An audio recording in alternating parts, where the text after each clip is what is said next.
Hello and welcome, Yogi Amandeep Singh. And thank you. I want to really thank you for taking the time out to have this discussion. I know I reached out to you last week and I had a phone call conversation with you, and I said, you know what, I wanted to talk about the Dasum Duar, the 10th gate. And you said, you know what, why don't we jump on Zoom and we can have a discussion and we can share our conversation with the rest of the world as well. And I said, okay, let's do that. So first and foremost, thank you for taking the time out today. Thank you. Blessings to you. Yeah.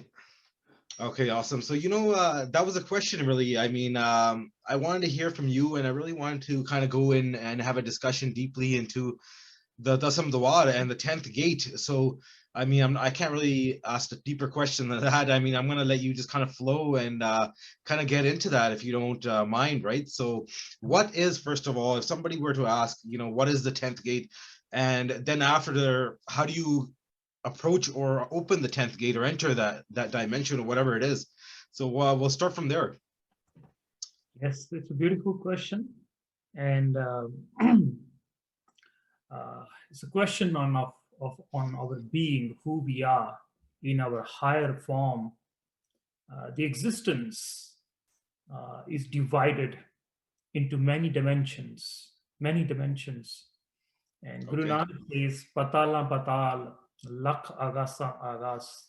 Not necessarily dimensions beyond dimensions and world beyond worlds outside, but it's also referring to dimensions beyond dimension and worlds beyond worlds, realms beyond realms in our own being. Every moment we are changing a dimension. We are entering a different dimension each time we breathe, each time we move, each time we talk, each time we see, each time we hear. So we are entering different dimensions. We are never in the same location all the time. Okay. This is our reality in the realm of time and space, which we call Kal. So we are constantly moving, multiple dimensions. And if we were to divide these multiple dimensions into just two main dimensions, that will be matter and spirit. Okay. That will be Shiva and Shakti in the Sanskrit, terminology. Or we can call it known and unknown. So these are the two dimensions. And in the known, there are multiple dimensions, subdimensions. In the unknown also, there are multiple dimensions that are unknown, beyond, and beyond. If I were to give you an example, for example, our body, this is the known dimension. But within the body, the bones, I can't perceive them directly, although it is part of the known dimension. I need certain tools to assess those bones and veins that exist in me in the known dimension. Right. So our ordinary reality is veiled. Even the known is veiled. What to say about the unknown? So this known and unknown. In the unknown, there are parts of our existence due to which we are existing in the known reality, but we don't necessarily perceive them through our five senses. Even the five senses are limited. I can't even see my bones, even though it is in the known, it is in the the realm of matter. So how to assess and how to know the greater you and the wider you, that you which is connected with reality in the realm of matter, in the realm of this time and space, we call nama and rupa, name and form. This is name and form. Everything around you is name and form. To go beyond these name and form, those who have meditated, those who have gone within themselves, they found out that there were multiple dimensions due to which we are existing, and in those dimensions, you and me and all that exist are one. Okay. So let's start our journey towards this unknown dimension. Right. Journey starts with the breath. Okay. Whatever journey starts with the breath. So let's start with the breath. Right. One breath from here. You also take the same breath from here. So when you Here, say from here, this here, your point, okay, right here, this here, it's a shared space right, right here, which is for you right here, and this here is just here. You know that here, which you are experiencing, is nearer to you. Why? Because you assume that you are localized in this time and space. But if I was to delete you and I was to delete myself, there is no here that is closer to you. There's no here which is closer to me. right. So our localization creates an illusion between here and there, near and far. Gaave ko japa dise dur, gaave ko vekhe hagra dur. Some see the reality very close, some see the reality very far away, depending on how you localize and how much you localize yourself in this time and space, in this frame that you are. Okay. One breath goes in, one pavan guru goes in, and as the breath goes in, it divides itself into 5 winds. One prana goes in, divides itself into 5 winds. Prana, apana, samana, udayana, and vyana, which means the wind that glues you, the wind that uplifts you, the wind that grounds you, the wind that unites you. This is what it means. So that one breath gets divided into those 5 forms. 5 winds in the body. 5 winds. Okay. And these 5 winds start flowing through 72,000 nadis,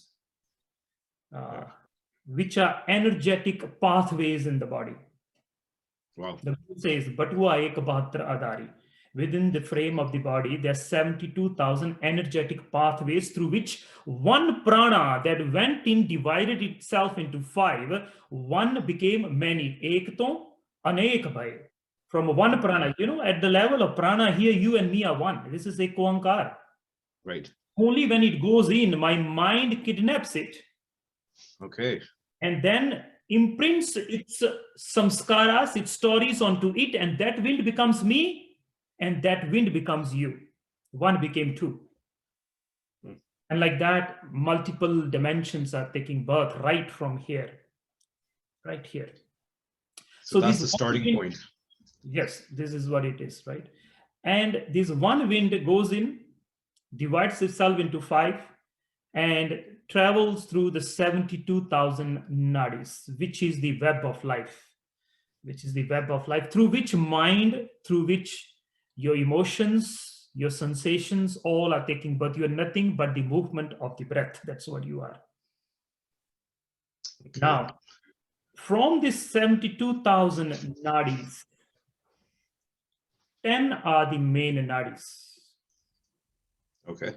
That more or less give you this shape, give you this name, give you this form, give you this experience of time and space. Okay.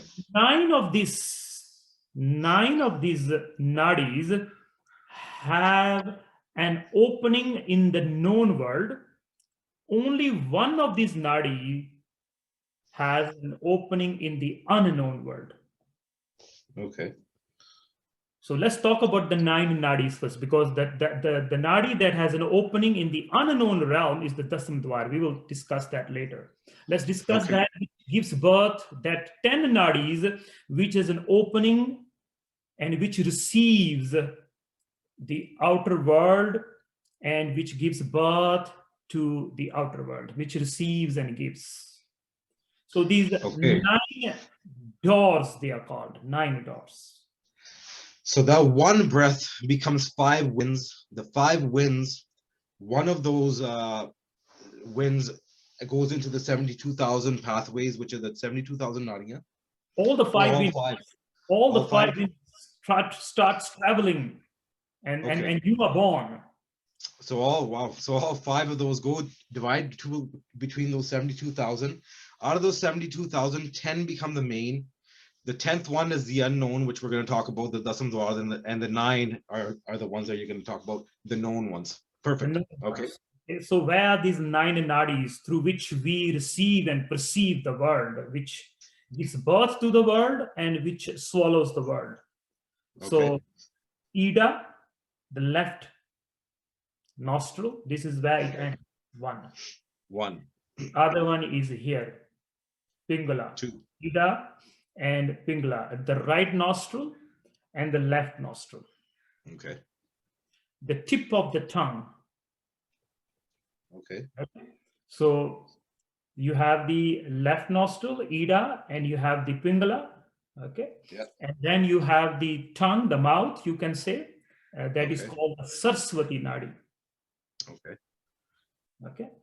And followed by the right eye, which is known as Hastajiva, and the left eye, which is known as Gandhari. And then you have the left ear, which is known as Yashvani. And then you have the right ear, which is known as Pushpa. Okay. And then you have the Kuhu, which is the sexual organ. Okay. And then you have Shankhani, which is the anus. Okay. So you got the 9 names? Yeah. Okay. So these are the 9 doors. Now darwaje Paragat kiye. 9 doors are in the known realm, in the manifested realm. Dasma Gupta Rakhaya. The 10th is Gupta, is in the realm of unknown. Okay. Now that begs the question, why is that? So this is the spiritual journey. In order to open that 10th, the unknown, is there something that we have? When you, the way you assess these 9 doors, like that, you become aware of that unknown door. It's not that it's not activated. It is activated. It is through this 10th gate that the primordial dust is falling into you, and you are receiving the grace, receiving the life. According to the teachings, the primordial sacred nad, okay, from the North Star, Dhruv, falls down onto the earth. And the location where this stardust falls is known as Mount Samiru, where Guru Nanak went and met the yogis, and where he composed the last portion of Japji Sahib, where the Guru says, Ades to say Ades, Ad Anil and Ad Anad Jug Jug Ekovis. Those bodies were recited in Mount Samiru. And Mount Samiru is known as the center of the known universe. Wow. The Bhu Mandala is called the Bhu Mandala.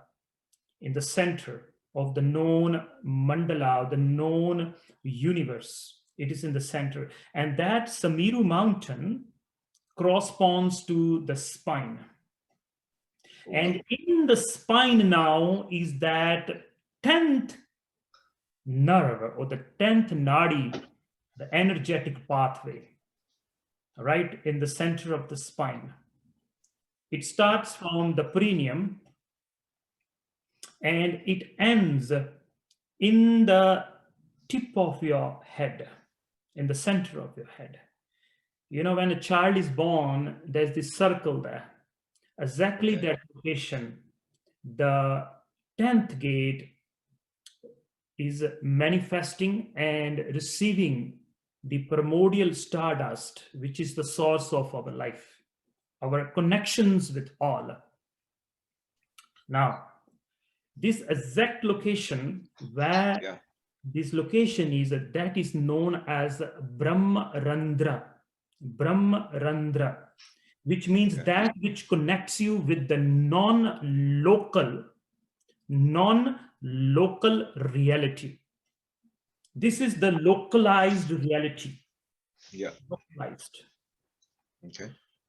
It can be mapped in time and space. But there's a part of you which cannot be mapped. Non-local reality, Brahmarandra, that's what it means. Okay. That point which dissolves and swallows your localization. Ordinarily, we are only in the 9 doors. And when you assess the 10th door, you lose your individuality. You experience your totality. In the words of Guru Nanak, Ek Oankar, you and me and all that is one. So there's a sacred chamber in the body which holds the code of totality. Sitting in that space is known as posture, yogic asana. That is awakening, that is enlightenment. And this exact location where this point is, that's called the Brahmarandra. And this is where you do your juda, the yogis, you tie your hair on the head. So this is where you tie your juda. It's called, the Guru says, juda sir ke madh paag. The juda, the knot of the hair, should be done in the center of the head where the Brahmarandra is. Now, if you have seen in our modern society, the judas, the knot has come forward. Right. And if the knot is here, if you do tie your hair around here, it blocks your pituitary gland. Wow. It blocks your pituitary gland. You cannot move forward. You will be stuck in the past.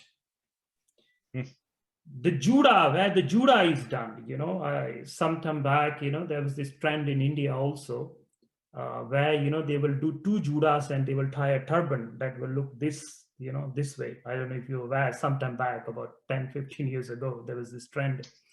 And they will do 2 judas. If you do 2 judas, you break your electromagnetic field.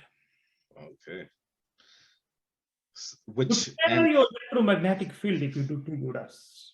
So what are the consequences of breaking the electromagnetic field? You will not be intuitive. You will not be, you will only dwell in the negative and the positive mind. You will have no access to the neutral mind, which is the intuitive mind. Okay. So either you will be negative or you will be all connected with positivity, negativity, and you will never experience the neutrality of existence. You will never be a seer. You will only, every moment, you will be in the realm of reactivity. You will react to everything more than anything else. Now, if you do your juda in the center, which is the, the juda sirke madhapag, do the juda in the center of your, your head. That is where the pineal gland is located. And if you tie a juda, there's a constant pull on that point. And that activates a sense of alertness and a sense of awareness, a sense of presence all the time. Something on the head is always, there's a slight pull. There's a slight pull. And stimulation of a sort. You're constantly being stimulated. You are in the now. You are held. That's what it means. You are held in that location, which connects you with totality. Now that's called the Brahmarandra. Now, where is Dasum Duar then? Now this Brahmarandra extends 10 fingers above your head. Okay, so it starts from the perineum, travels all the way up. What part of the cranium? In the center, right in the center of the perineum. Okay. And this is all in the energetic body. It's not in the physical body. All the stuff that we're talking about, all these nadis. So these are the corresponding points in the physical body. They are existing in the energetic body. Okay. So there's a physical body, there's an energetic body, there's an astral body, there's a subtle body, there's a radiant body, there's a nirvanic body. So the dimensions beyond dimensions. So what we are referring to now is from the perspective of the energetic body. Okay. Okay. So then you have the Brahmarandra, and the Brahmarandra extends all the way up 10 fingers above your head. And the Guru says, Tra sat ungal vayodu shunya sach aharu.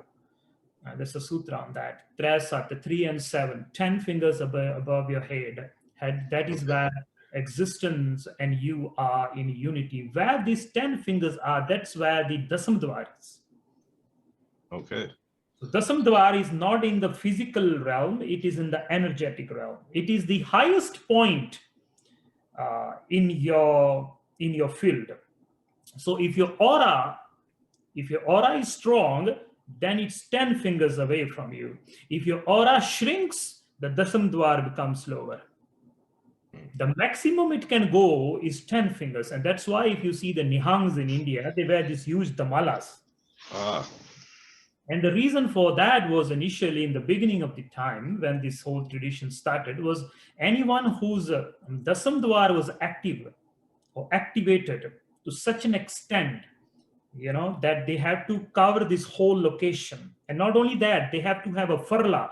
If you have seen, they have a farla, they have this cloth coming out, which represents the flowing out of the Ganges, flowing out of the Ganga, the sacred nectar that flows out of you as the Dasam Dwar is awakened.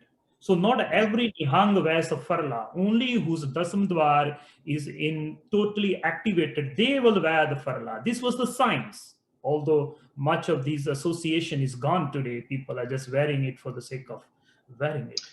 Yeah. But this is the science behind it. So that is the Dasam Dwar, exactly 10 fingers above your head. And that is the 10th gate through which you experience unity with the totality. Now also it is happening, just that you are lost or you're caught up in these lower 9 doors. Now darwaje pragat kiye, dasma gupt rakhaya. Now how to assess that? When you control what goes in through these 9 holes and control what goes out of these 9 holes, okay, you will automatically have access to the 10th gate. So right seeing, right hearing, right talking. So when these 9 doors are in your control, when you can shut them when you need to shut them, they are under you, not you under them, and then you can assess this 10th gate. So closing of the eyes, bringing the awareness inside, and chanting a mantra or closing the mouth and holding the breath and applying the locks of life is one of the simplest way to assess this Dasam Dwar. And you teach these, obviously you have classes and you do all this and you teach people how to basically, kind of apply this. Yes, assess that. But in simple, if, there are many ways to assess this. Where the simplest method is to recite Bani, recite Shabad. The more you recite holding the breath. So ordinarily, we chant the Banis out or we chant the mantras out. So that's a beautiful way. It also awakens the 10th gate. There's no doubt on that, because as the tongue touches the palate, it stimulates the 84 meridian points on the upper palate, which in turn stimulates the pituitary, and then it stimulates the pineal, and then the Brahmarandra is activated. There's no doubt on that.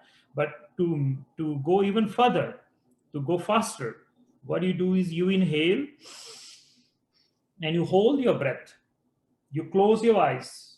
The breath is held, the mouth is closed. Awareness goes in and you apply the lock, the lower lock it is called. Mool Band. The Guru says, Mool Dware Bandya Band, Asur Nadika Bande Mool. The 2 lower doors, just squeeze them in and up and just hold this lock. And while holding this lock, in your inner mind, recite the Shabad, recite the Bani, recite the mantra. And as long as you can. And then you exhale. And you let go of all these locks. And again you inhale, you hold, you apply the lower lock, the Mool Band it is called. And then, eyes closed, ears, the awareness, attention goes in, mouth is closed, and internally you're reciting the mantra, and this activates the 10th gate. It's a very simple process, simple as control the 9 doors, and then the 10th gate will be revealed to you. Although it is already revealed, just that you're not aware. You are lost in the 9 gates, so controlling the 9 gates give you access to the 10th gate.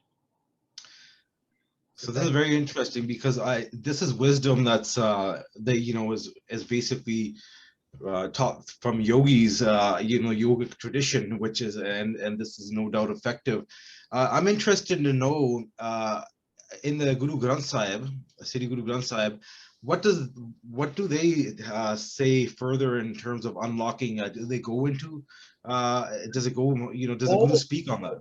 Yes. So we talked about the locking the breath inside, right? Yeah. And you lock the breath. And Gurus, this is called Kumbhak. Okay. This is called Kumbhak. Okay, when what we just did, inhale, hold, apply Mool Bandh, close the eyes, look within and chant a mantra. So holding the breath inside, the yogis call this Kumbhak. Okay. And the Sri Guru Granth Sahib Maharaj says, Jab Kumbhak Bharpur Leena, Jab Kumbhak Bharpur Leena, to baje anhad bina. When you master Kumbhak, you will assess the play of life, the play of reality within your own self.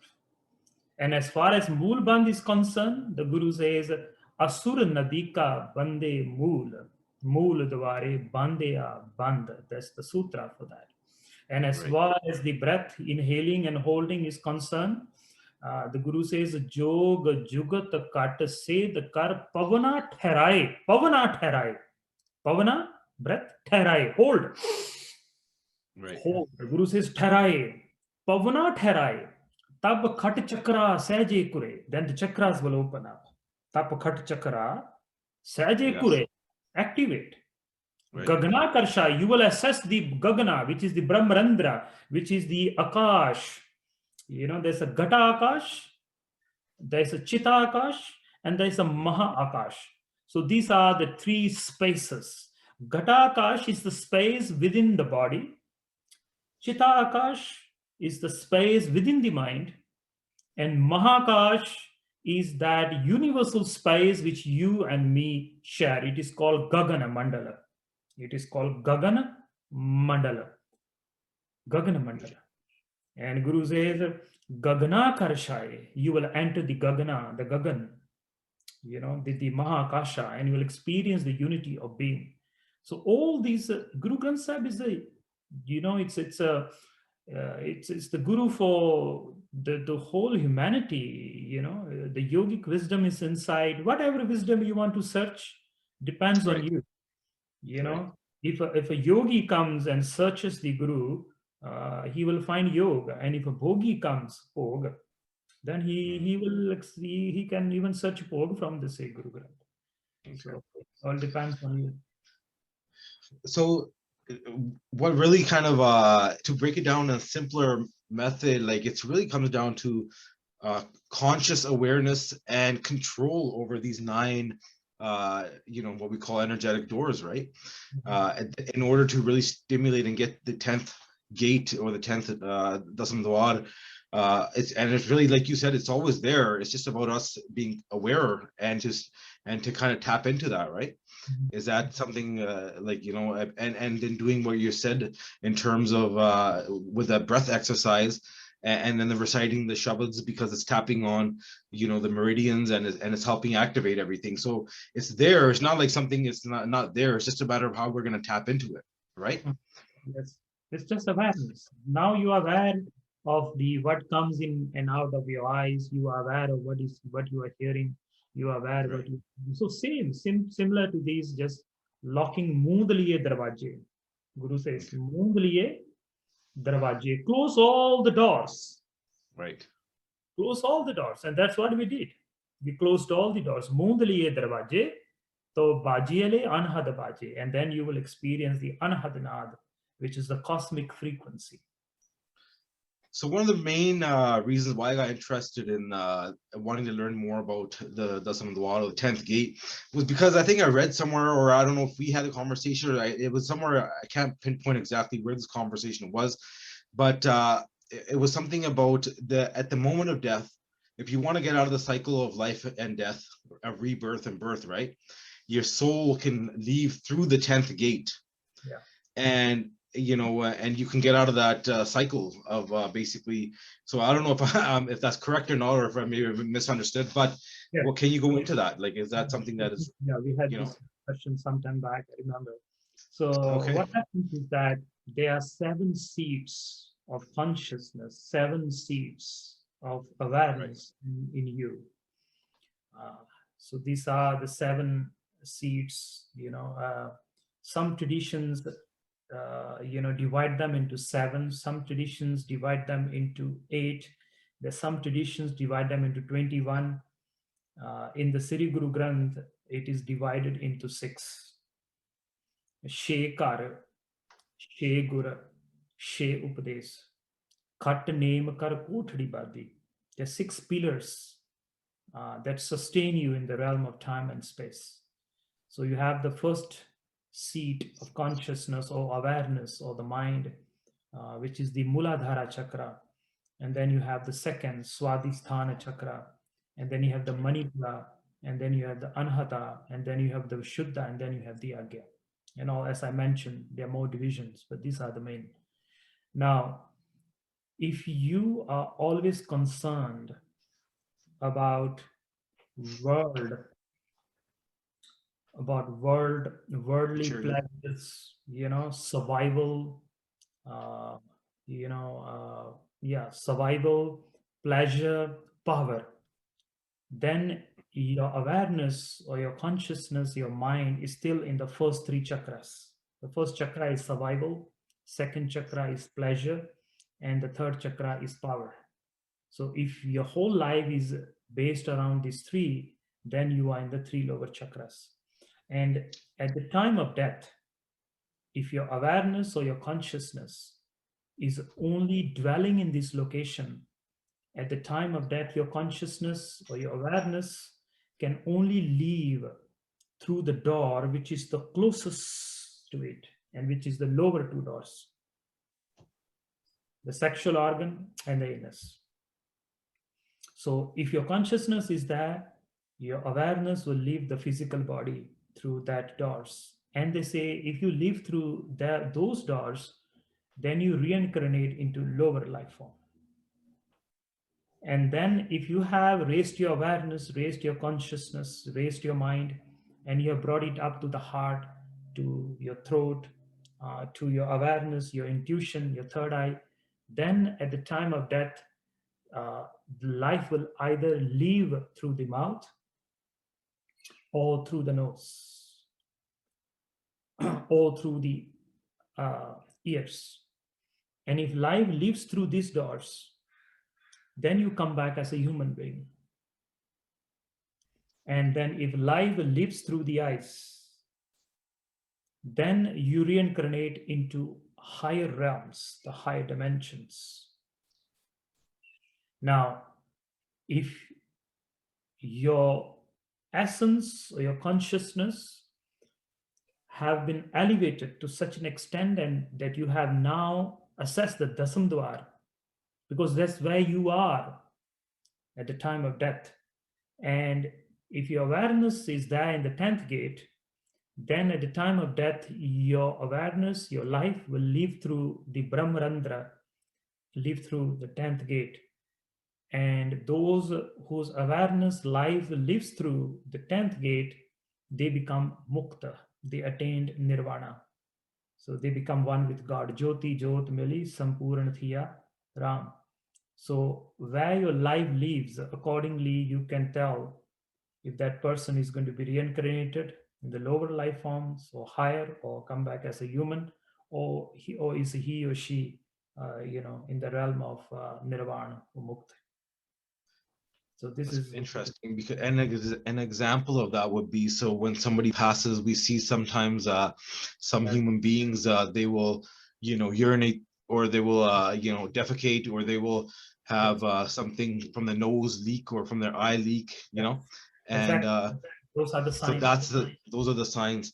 Now so the best way and is that like something that during that moment of death, where our thoughts are? Is that usually where it's connected with?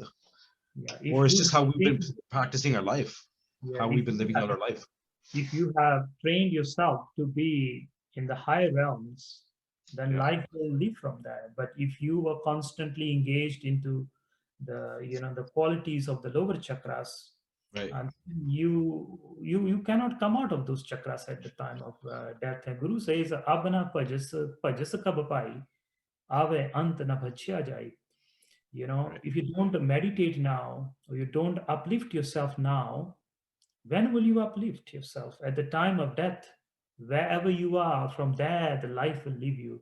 So start elevating yourself, start uplifting your consciousness, start uplifting your awareness. right. Hmm.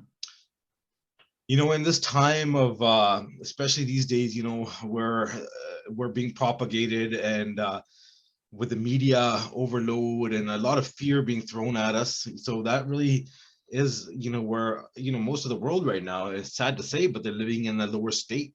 And so what can they do? Like, I know there's so many things, I mean, that you can mention, but if to really start on the path to elevating, and getting on this path of not wanting to be reincarnated at lower frequencies or lower levels, so you really want to start, you want to start lifting yourself up so that you give yourself the best chance during the moment of death. What advice would you have for people listening? Yes, so simple as inhaling, Mm, holding, okay, and chanting a mantra. Simple. If you don't know any locks or whatever, it doesn't matter. Just yeah, inhale, hold the breath, and recite any mantra. Any okay, mantra.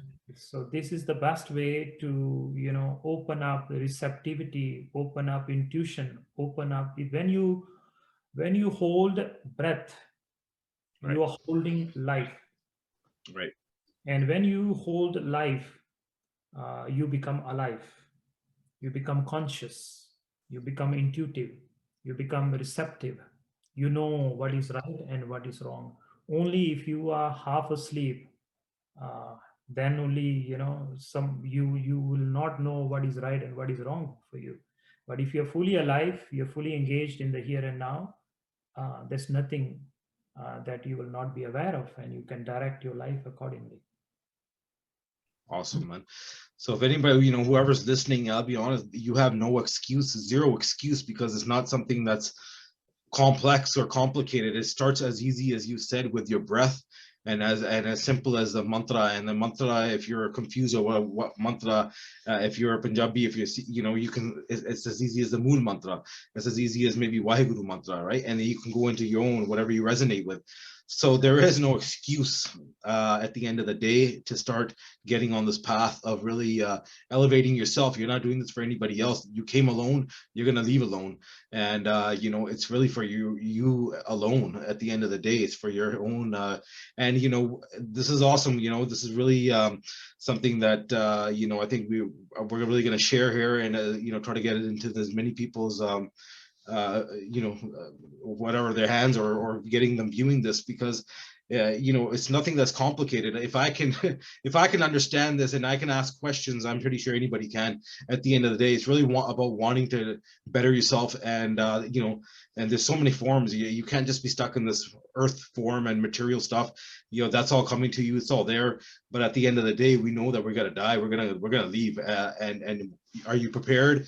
And it's not about being scared, it's about really being, that's the real reality at the end of the day, right? Exactly. That's the only Yeah, truth. That's the only yeah, truth. Yeah, one day you will not be. That is the truth. that is the truth, ultimate truth.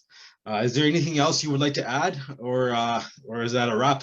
I think it's simple, the message again, I'm going to repeat myself is, connect with your breath and Right. connect with your life. And when you connect with your life, you become alive, you become more conscious, you become more present, and you can direct your life.